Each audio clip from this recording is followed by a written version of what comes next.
You're in a position where you're going to make it a happy Christmas, I think, for some of the people who've been getting in touch We'd love today. to. Yeah, we would. And they've got phobias, they've got problems. What a great present if you can sort it for them. We'll do our very best. Amanda, first of all, Ruth? Yeah, she says on air. Are you there, Amanda? I am, hello. Hello, Amanda. How are you? I'm good, thank you. Good. So tell us what you're scared of heights. Is this right? I'm scared of heights, but mostly going up in lifts to get to the height. Yeah. Ah. OK, and how often do you have to get in a lift and go up?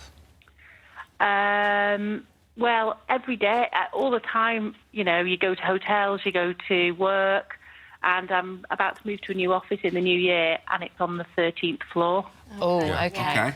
Yeah. Well, could I say, Amanda, before we go any further, you're not alone. There's another person around this table who will not get into a lift could as that well. be? Who could that be? There's so many of these problems that will relate to another person. But anyway... Obviously. Amanda, do you know how this started?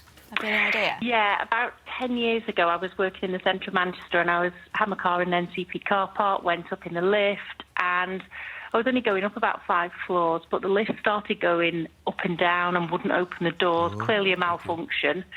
I felt like I was in a disaster movie. I was obviously pregnant at the time, and when I pressed the help button, the telephone rang engaged, and it said, "We know you're calling, we'll come back to you shortly." Oh, that's all you need to And know, I just isn't it? thought I was never going to get out of there again. No wonder you've got a phobia of lifts. Well, that's Yeah, the I get it. problem. Let's see if we've got a solution. So the thing is, Amanda, obviously, because this happened in the car park, you know that you weren't born with this issue, don't you?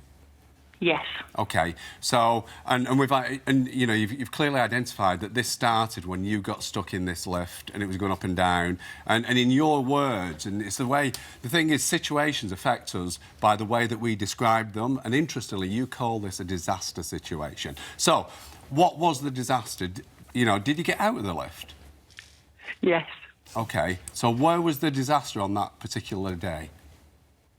I think I'm just being over dramatic, aren't I? Okay, well, you said that. You said that, not me. So ultimately, what we're talking about is you got in a lift and it was going up and down, and you were inconvenienced. Is that a better word? Yeah, I was just frightened to death at the time because I just had visions of having this baby in this smelly lift. Yeah. And do you know what? I totally understand that. And in that moment of absolute terror, because you were frightened of having your baby in a smelly lift, and I get all that, but actually that never happened. But in that moment, you had to find a reason, or what's caused this fear, because I don't like feeling like this right now.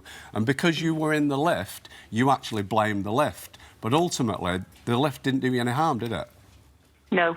So you've got to see it for what it is and not how it felt. And seeing it for what it was that it was an inconvenience. And I love the fact that you said you kind of Dramaed it up. Dramaed it up and blew it out of proportion. Well, but that's how fears start. If you're giving her confidence and making her see the logic in this, what does she do next? She doesn't need I mean, I want to know how does that... When you think about it now, does that make you feel any different?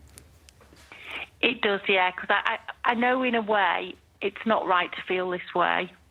But equally, every time I go towards a lift or I go on holiday, I look how many floors that the hotel is actually over in case I end up on the top floor. OK, so just taking it back a step, you had no problem before that incident 10 years ago, and even though you've been in lifts since and you've not felt comfortable, you've actually had no problem since either. So has a lift ever done anything for you other than take you to the floor that you wanted to go to?